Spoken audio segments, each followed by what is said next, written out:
The saloon stank of whiskey and wet leather. Smoke hung thick enough to chew. At the back table, between two cattle hands with coin-heavy pockets and liquor-loosened grins, sat a woman who didn't belong. Her dress had been fine once. Now it was torn at the shoulder. Blood crusted her split lip. One eye swelled purple and shut. Every time the cards turned, she flinched. Every time she flinched, the men laughed louder. "She stays in," the taller one said, slapping his hand on her wrist. "Part of the pot." Nobody looked. Nobody moved. The bartender wiped the same glass 3 times over. The dealer's fingers trembled as he shuffled. His eyes never settled. This game was diseased from the start, and everyone in the room could smell it. Then the door opened. Rowan Pike stepped inside without ceremony. He was lean in the way hunger makes a man lean, hard angles, sun-scorched skin, hands scarred from work that never ended. His coat had been patched so many times the original cloth was a memory. His boots were cracked at the heels. He didn't announce himself. He moved to the bar, ordered coffee, and stood where he could see the table without staring. The woman's good eye found him once. Just once, then looked away. Rowan sipped his coffee. Watched the dealer's left hand slide cards from the bottom. Watched the taller man's tells, the way his jaw tightened when he bluffed, how his thumb tapped twice before he raised. When the taller man backhanded the woman and shoved her toward the center of the table like a sack of flour, Rowan set his cup down. "I'll sit," he said. His voice didn't carry far. It didn't need to. The men turned. Looked him over. Saw the patches, the dust, the exhaustion pressed into every line of his face. They laughed. "You got money, Scarecrow?" the shorter one asked. Rowan pulled a fold of bills from his coat. A month's supplies. Everything he'd saved. They laughed harder and waved him over. Rowan sat across from the dealer. Up close, the man's fear was obvious, shallow breathing, sweat at his temples, cards held too tight. The first hands went slow. Rowan lost small. One smaller. Let them think he was simple. Let them think he was beaten before he started. He counted breaths. Watched fingers. Tracked the dealer's rhythm, the way his thumb brushed the deck's edge before the cheat came. The taller man grew bolder. The shorter one drank faster. The woman sat silent, bleeding onto the table. On the 7th hand, the pot swelled. The dealer's thumb moved. Rowan didn't shout. Didn't grab. He simply laid his cards face down and spoke. "Left thumb. Bottom of the deck. You marked the aces with your thumbnail before we started." The room went dead quiet. The dealer's face was white. The bartender stopped mid-pour. Rowan turned his cards over. Showed the sequence. Showed the pattern. The taller man lunged for the deck, flipped it, saw the scratches along the edges of 3 aces. The house couldn't deny it. Not in front of witnesses. Not without burning its own name. The shorter man shoved back from the table. The dealer stammered, tried to speak, and found no words worth saying. The taller man stood, face red with rage and shame. He grabbed the woman by the arm and threw her toward Rowan. "Take her then. She's yours." The woman stumbled. Rowan caught her before she hit the floor. Her weight was nothing, she'd been starved down to bone and terror. He steadied her. Let go the moment she could stand. "I'm not property," she whispered. Her voice shook, but the words didn't. Rowan met her eyes. "I know," he said. "You can walk. Or you can rest. Either way, nobody touches you." She stared at him. Searching for the lie. Found none. She followed him into the dark. The night air was a bit cold after the saloon's heat. Rowan walked slowly, listening to the woman's uneven steps behind him. She limped on her left side. She kept distance between them. Smart. He didn't speak. Didn't look back. Just led her up the mountain trail where the timber thickened and the town's noise fell away. His cabin appeared in the moonlight, small, weathered, leaning slightly from storms that had tried and failed to knock it down. Smoke-stained chimney. Roof that leaked in 2 places. Window glass cracked and patched with oilcloth. Rowan pushed the door open. Struck a match. Lit the lamp. Inside was sparse. A table. 2 chairs, 1 broken. A stove that worked more days than it didn't. Shelves holding tins, a few books swollen from moisture, a coffee pot older than he was. In the corner, a bed frame with a thin mattress and blankets that had seen better decades. The woman stood in the doorway. Wouldn't enter. There's a loft, Rowan said, nodding toward the ladder. Cleaner than it looks. I'll stay down here. She didn't move. He filled a basin with water from the barrel. Set it on the table with a clean rag. Turned his back and busied himself with the stove.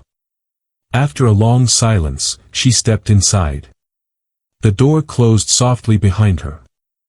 Rowan heard water splash, and heard her breathing catch when she touched the cut above her eye. He kept his eyes on the firebox, feeding kindling until the flame held.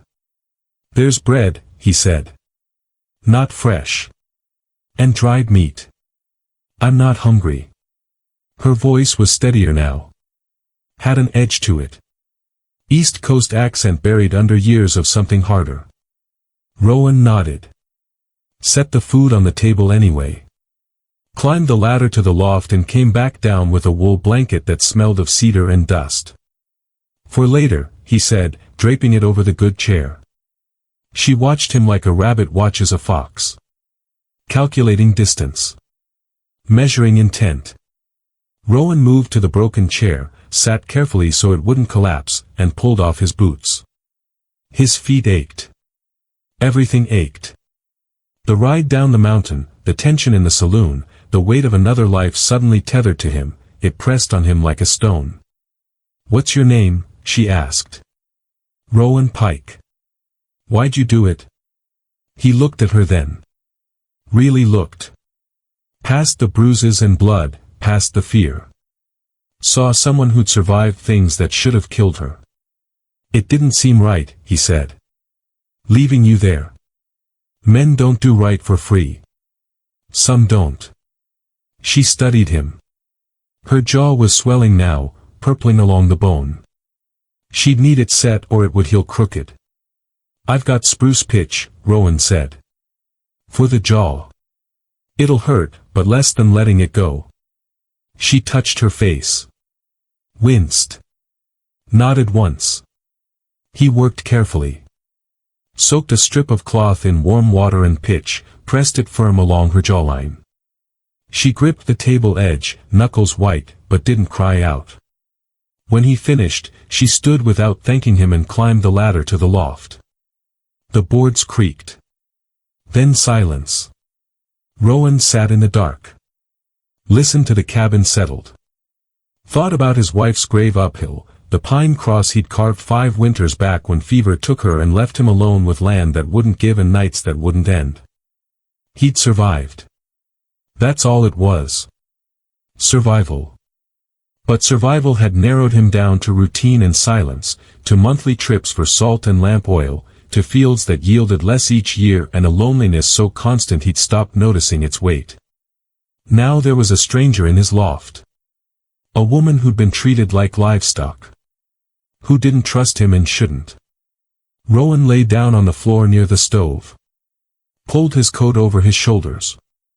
Tomorrow, she'd probably leave. He closed his eyes and tried not to care either way. Morning came gray and cold. Rowan woke to the sound of the loft ladder creaking. He sat up, joints protesting, and saw the woman descending carefully, one rung at a time. Her face looked worse in the daylight. The bruises had deepened to black and green. The cloth binding her jaw was still in place. She didn't speak. Moved to the basin, washed her hands, then stood at the window staring out at nothing. Rowan built up the fire. Put coffee on. Set out the bread and meat again. She ate this time. Slow, careful bites that didn't disturb her jaw. Drank the coffee in silence. When she finished, she looked at him directly. "I'll work," she said. "For the roof. The food. I don't take charity." Wasn't offering charity. Then what? "A place to breathe," Rowan said. "Until you figure what comes next." She turned back to the window. Outside, his land spread thin and tired, fields that had given up, soil the color of ash, fence posts leaning like old men. "How long's it been like this?" she asked. 3 years. Maybe 4. "You rotate crops?" Rowan frowned. "Planted corn. Then beans. Same spots." She shook her head slightly. Didn't mock him, just absorbed the information. "The soil's exhausted," she said. "Nutrients gone. You're asking it to give what it doesn't have. Rain's been light." "Rain's part of it. Not all." She asked for his boots, said hers were ruined. He gave her an old pair, too large but functional. She wrapped the toes with cloth and walked out into the field. Rowan followed at a distance. Watch her kneel, dig her fingers into the earth, bring it close to her face. She moved methodically, testing different areas, crumbling soil between her palms. "It's not cursed," she said finally. "It's starving. Can't feed dirt. You can." She stood, brushed her hands on her torn dress. "You feed it what it fed you. Ash from the stove. Kitchen scraps. Plant things that put nitrogen back. Let sections rest." Rowan had never heard anyone talk like this. His father had farmed by instinct and prayer. So had he. "Where did you learn this?" "Back east," she said. "Studied plants in a college library until they told me women couldn't understand science. So I taught myself soil when the books stopped agreeing with each other." Her voice carried something sharp beneath the words. "Old anger. Old exhaustion. What's your name?" Rowan asked. She hesitated. Then, Maribel Shaw. "You running from something, Maribel?" "Everyone's running from something." She didn't elaborate. Rowan didn't push. Over the next few days, Maribel moved through his land like someone reading a language he'd never learned. She asked for a shovel. Dug narrow trenches to redirect meltwater from the ridge. Mixed stove ash with rotted hay. Marked areas for planting in a sequence Rowan didn't understand but didn't question. She worked until her hands bled. Wrapped them, and worked more. Rowan worked beside her. Followed her instructions. Dug where she pointed. Hauled what she needed. They spoke little. Communication happened through gestures and shared labor. When she needed water, he brought it. When he couldn't lift a stone, she helped wedge it free. At night, she climbed to the loft. He slept by the stove. The boundary between them remained clear and unspoken. But something shifted. The silence between them felt less like suspicion and more like understanding. Two people who'd been broken by different things, finding rhythm in work that might mean something. One evening, as the sun dropped behind the mountains, Maribel stood at the field's edge. Her jaw binding was off now. The swelling had gone down. "It'll take time," she said. "But green will come back." Rowan stood beside her. Looked at the land he'd given up on. "Why help?" he asked. She didn't answer right away. When she did, her voice was quiet. "Because you didn't ask for anything in return." Spring came slowly and uncertainly.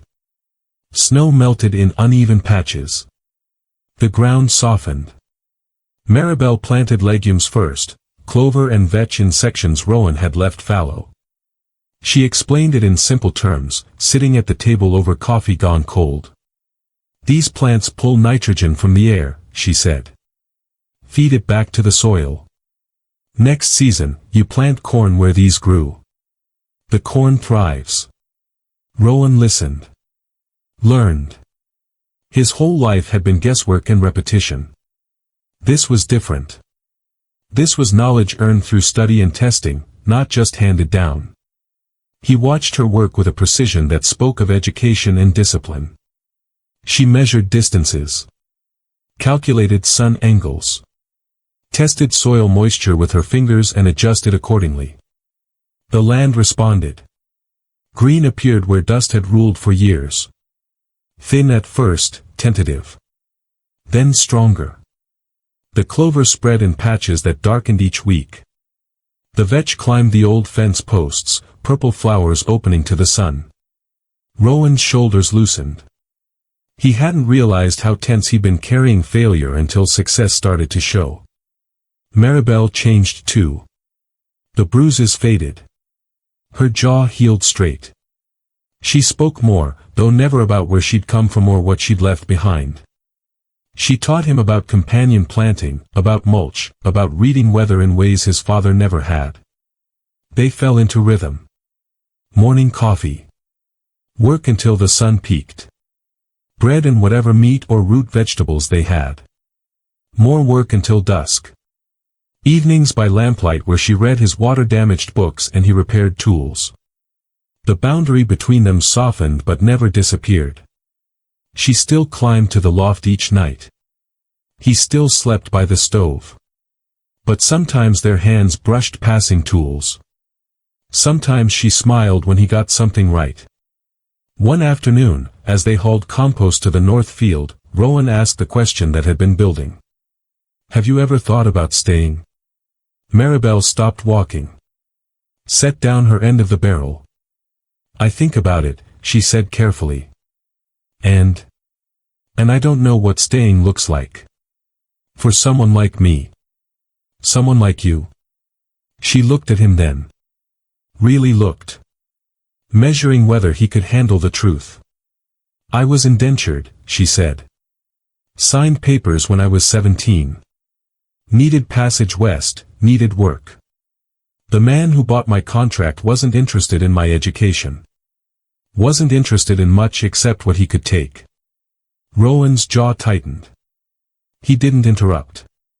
I ran 2 years ago, Maribel continued. Changed my name. Moved town to town. I worked where I could, left before questions got asked. That night in the saloon, I'd been careful. But not careful enough. The men who had you didn't own me. Nobody did. The contract was void the day he broke its terms. Her voice hardened. But paper doesn't care about truth. And men with money can make paper say anything. Rowan understood then. The caution. The walls. The way she startled at unexpected sounds. This land's yours as much as mine, he said. You brought it back. Nobody's taking you from here. You can't promise that. I can try. She studied him. Saw something in his face that made her nod, once, slowly. They finished hauling the compost in silence. But that night, for the first time, Maribel sat at the table after supper instead of climbing immediately to the loft. They talked about small things. The best time to plant potatoes. Whether the old mule could handle another season. What repairs the cabin needed before winter. Normal things. Domestic things. Things that felt like the beginning of something neither dared name. Outside, the fields held green against the twilight. Inside, lamplight warmed the spaces between them. Rowan felt something he hadn't felt since before his wife died. Not happiness exactly. But possibility. The feeling lasted 3 more days. Then the rider came. He arrived mid-morning on a bay horse, dressed too fine for the mountain road. He carried a leather satchel and an expression that said he'd rather be anywhere else. Rowan met him at the gate. The writer handed him a folded document bearing wax seals and official signatures. "Delivery for Rowan Pike," the man said. "Concerning one Maribel Shaw." Rowan's blood went cold. The document was thick parchment, legal script in careful black ink. Rowan read it twice, then a third time, hoping the words would change. They didn't. Harlan Creed, owner of the Three Rivers Ranch, largest landholder in the valley, asserted legal ownership of one Maribel Shaw under binding indenture dated 1868. Contract purchased from original holder. Fugitive status confirmed. Recovery authorized under territorial law. The writer waited. Said nothing. Left when Rowan didn't respond. Maribel stood in the doorway. She'd heard enough. "How long?" Rowan asked. "Until he comes." "Days. Maybe a week." Her voice was flat. Resigned. "He'll bring men. He'll bring lawyers. He always does. You know him." "I know his kind. Money buys law. Law buys people." She turned back toward the cabin. "I'll pack." "No." She stopped. "Rowan." "No," he said again. Quieter. Harder. "You stay. We figured this out." "There's nothing to figure out. The paper's legal even if the claim's false. He'll have witnesses. Forged documents that look real. I've seen it before. Then we find proof it's false." "With what?" "I have nothing. No records, no witnesses, no name that matters." She laughed, bitter and sharp. "I'm nobody fighting somebody. That's not a fight. It's a slaughter." Rowan folded the document. Tucked it in his coat. "Then we make you somebody," he said. 3 days later, Harlan Creed arrived. He came with 4 men on horseback and one in a suit who carried a briefcase. Creed himself was tall, silver-haired, dressed in clothes that cost more than Rowan's cabin. He smiled like a man who'd never lost anything. They stopped at the gate. Didn't cross. Creed knew the rules. Trespassing gave Rowan legal ground. "Mr. Pike," Creed called out. Voice smooth as creek stones. "I believe you have property of mine." Rowan stood on his porch. Maribel stayed inside, watching through the window. "I have a guest," Rowan said. "Not property. The law disagrees." Creed gestured to the man in the suit, who produced documents identical to the ones Rowan had received.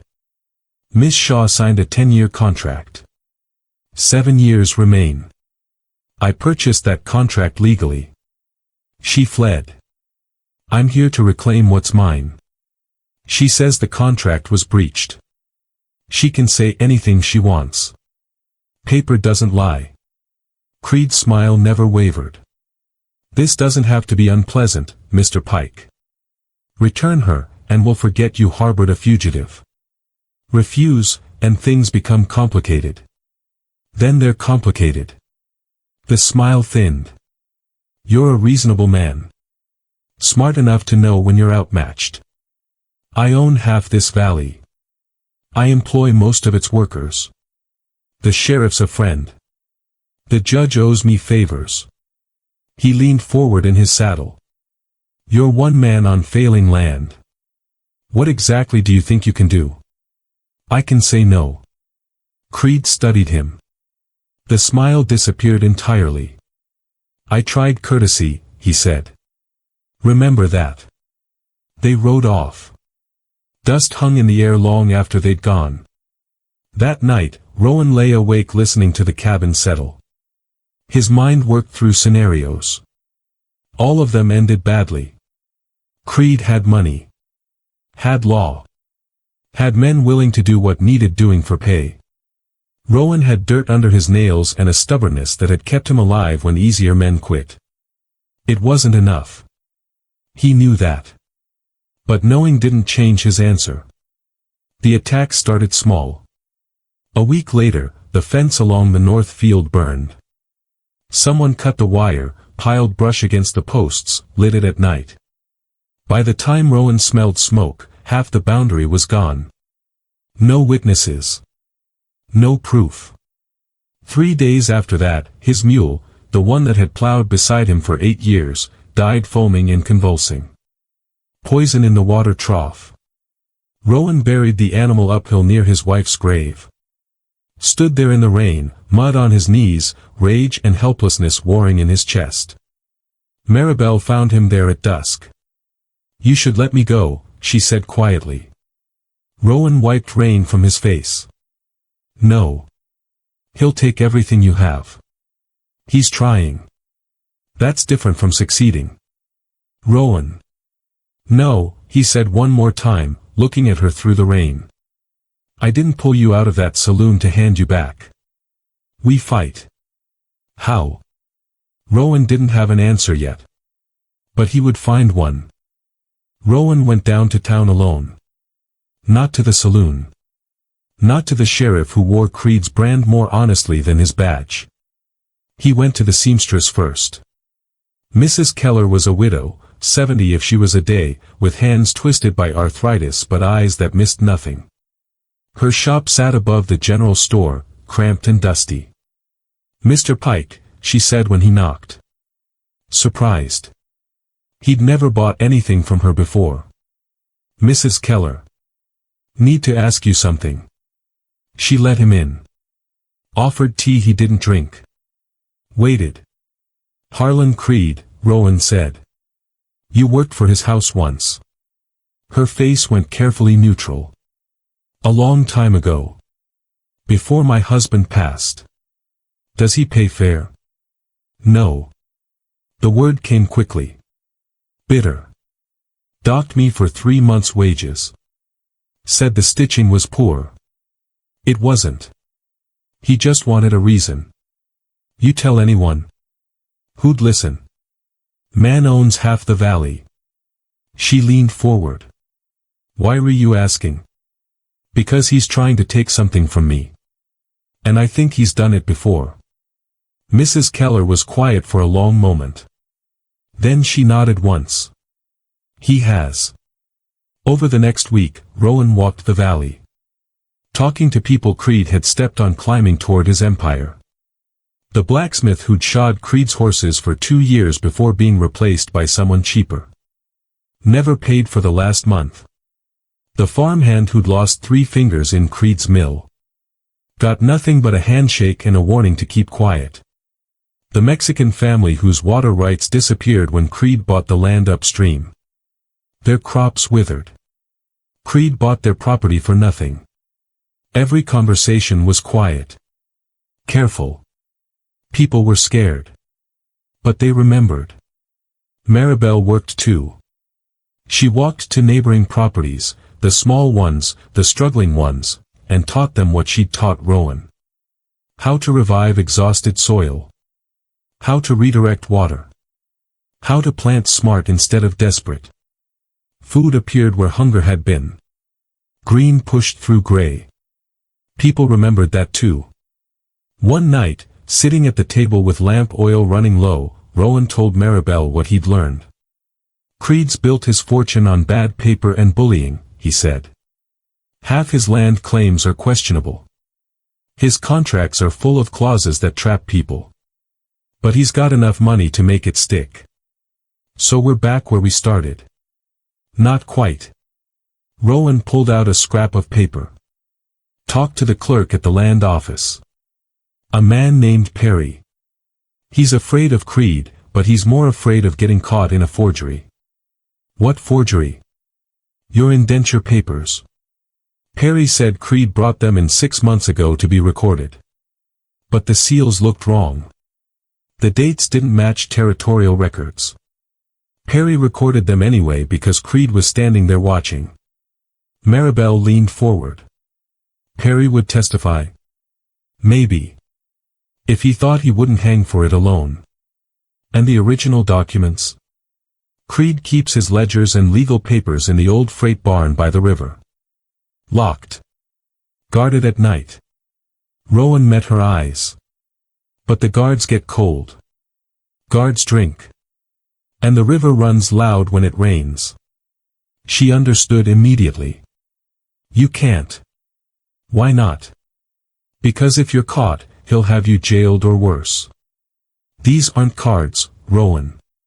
This is breaking into a wealthy man's property. The only way to prove he's lying is to show what he's hiding. It's too dangerous. Rowan was quiet for a moment. Thought about his mule poisoned in its own trough. His fence is burning. Maribel's face that first night, split and swollen. Dangerous is what happens if we do nothing, he said. Maribel argued. Rowan listened. But his mind was already working through the plan. He'd need rain for cover. Need to watch the guards' patterns. Need to move slow, his ribs still ached from old injuries, his lungs weren't what they'd been. He wasn't young. Wasn't fast. Wasn't invincible. But he could count. Could watch. Could wait. 3 nights later, the sky darkened with storm clouds. Wind picked up from the north, carrying the smell of rain. Rowan checked his knife. Pulled on his darkest coat. Looked at Maribel one last time. If I'm not back by dawn, he said, take the horse and ride east. Don't stop. Rowan. Promise me. She promised. Hated herself for it. Watched him disappear into the coming storm. The rain came hard and cold. Rowan moved through it like a shadow, using the storm to mask sound and scent. His boots sank in mud with each step. Water ran down his neck, soaked through his coat. The freight barn sat dark beside the river, which roared with runoff. One lamp burned in the guard shack 20 yards off. Through the rain, Rowan could see a man's silhouette, hunched near a stove. Rowan circled wide. Came to the barn from the riverside where the noise was loudest. His ribs screamed with each breath. The cold had settled deep in his joints. He wasn't built for this. Not anymore. Maybe never had been. The barn's back door was locked, but the wood around the latch was rotted. Rowan worked his knife into the gap, pried slowly, felt the frame give. The crack was loud in his ears, but the river swallowed it.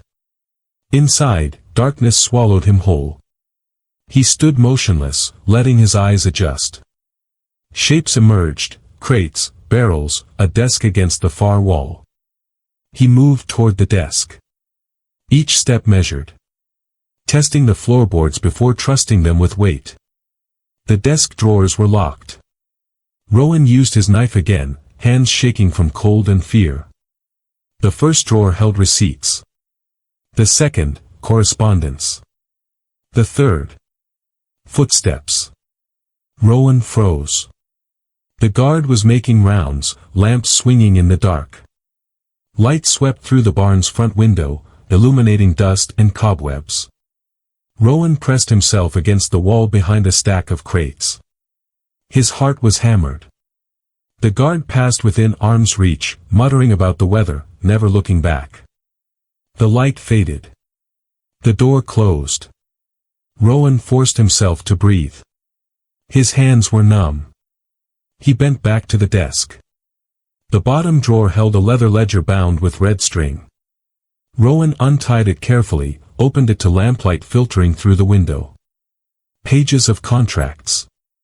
Land deeds. Indenture papers. He found Maribel's name halfway through.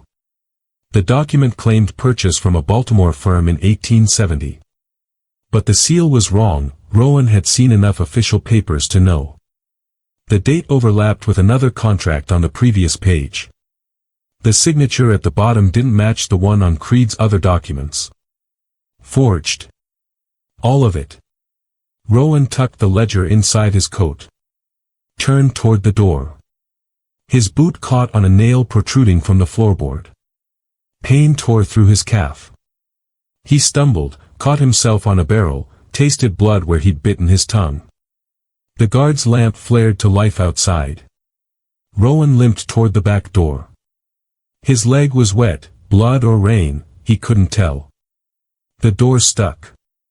He shouldered it, too hard, too desperate. It banged open. "Who's there?" Rowan ran. His calf screamed. His ribs felt like broken glass. He crashed through brush toward the river, heard shouting behind him, and didn't look back. The water was waist-deep and vicious.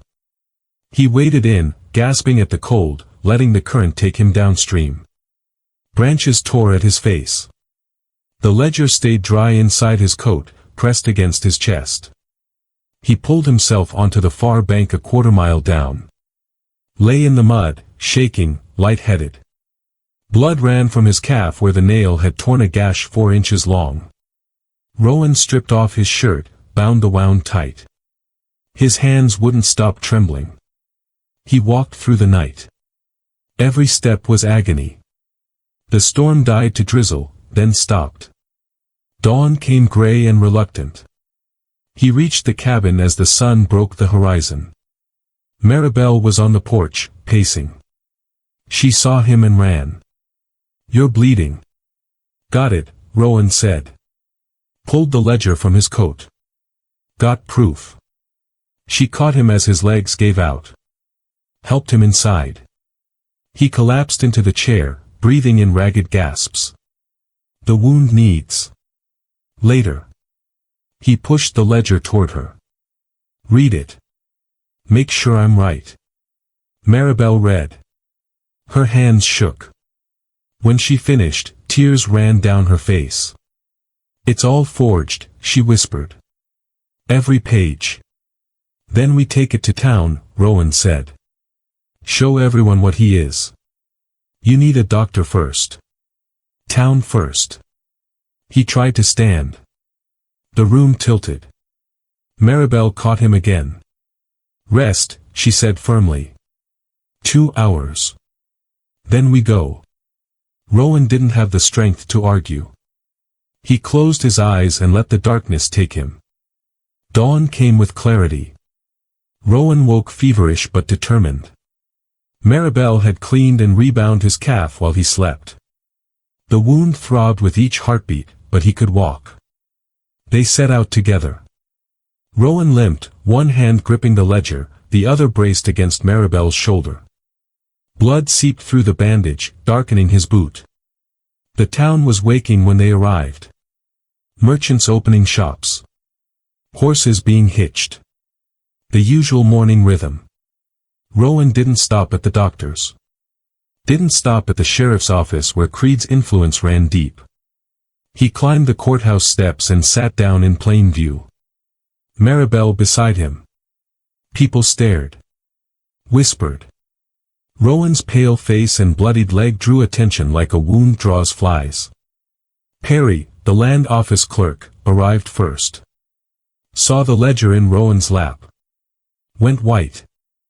"You can't," he started. "I can," Rowan said. "And you're going to tell them what you told me. He'll ruin me." "He's already ruined you. Now you choose whether to stay ruined or stand up." Perry stared at the ledger. At Rowan's bleeding leg. At Maribel's steady gaze. He sat down beside them. Mrs. Keller came next. Then the blacksmith. Then the Mexican family whose water Creed had stolen. Then others, people Rowan had talked to in quiet rooms and barn corners. People who'd been stepped on and told to stay down. They gathered on the courthouse steps. 12. Then 20. The sheriff arrived, hand on his pistol. "You need to disperse." "We need the judge," Rowan said. "He's not hearing cases today. He'll hear this one." The crowd had grown. 40 people now. 50. Word was spreading. Harlan Creed arrived on horseback, his men flanking him. His face was a thundercloud when he saw the gathering. "This is trespassing," he shouted. "Unlawful assembly. Sheriff, arrest them." The sheriff looked at the crowd. Looked at his deputies, who were suddenly very interested in their boots. "On what charge, someone called from the crowd. Theft, Creed snarled, pointing at Rowan. That ledger is my property. He broke into my barn and stole it. Then you won't mind if we read it, Rowan said. He opened the ledger to the page bearing Maribel's name. This document claims you purchased her indenture in 1870. But the seal doesn't match territorial records. The date overlaps with 3 other contracts. The signature's forged. He turned more pages. Here, a land deed with 2 different dates. Here, a contract docking wages that violates territorial law. Here, a claim that contradicts the county surveyor's maps. Perry stood. Voice shaking but clear. I recorded those documents. Mr. Creed brought them in. I knew the seals were wrong. I was afraid to refuse him. Mrs. Keller stood. He cheated me of 3 months' wages. The blacksmith stood. Never paid me for 2 years of work. One by one, they stood. Testified. Told their stories in daylight where everyone could hear. Creed's face went from red to gray. He shouted about lies and conspiracies. His men shifted uncomfortably. Some dismounted and walked away. The judge finally emerged, drawn by the commotion. He was old, sharp-eyed, and tired of Creed's shadow over his courtroom. He took the ledger. Read in silence. His expression darkened with each page. Mr. Creed, he said quietly, you'll surrender yourself to the sheriff. We'll be examining every document you filed in the last 10 years. You can't. I can. And I am. The judge nodded to the sheriff. Take him. Creed was led away in irons, shouting threats that no longer carried weight. His men scattered. His empire began crumbling before he'd left the street. Rowan collapsed. Maribel and Perry caught him. They carried him to the doctor's office where his wound was cleaned and stitched.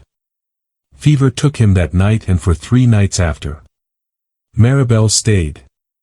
Fed him broth when he could swallow. Pressed cool clothes to his forehead. Planted the fields anyway because the work couldn't wait. When the fever broke, Rowan woke to sunlight and the smell of growing things. Maribel sat beside the bed, reading one of his water-damaged books. How long? He asked. 4 days. The land? Holding. She set the book aside. Smiled. Greens everywhere now. Rowan closed his eyes. Felt exhaustion and relief in equal measure. By fall, the fields were thick with harvest. The cabin had been straightened, rechinked, and roofed properly. Laughter returned, not loud, not constant, but real. Rowan and Maribel married without ceremony. Just a walk to the judge's office, signatures on paper that actually meant what it said. They raised children who knew dirt under their nails and books by lamplight. Who understood that power could be faced without becoming it. That justice required witnesses willing to stand. The valley remembered. Not as a legend, but as a lesson. Years later, when Rowan's hair had gone silver and Maribel's hands were weathered from decades of soil, they would sit on the porch at dusk and watch their grandchildren play in fields that never stopped giving. The land stayed rich. So did the people who tended it. If this story touched your heart, hit that like button and subscribe for more tales from the untamed West. Share this with someone who believes one person can still make a difference.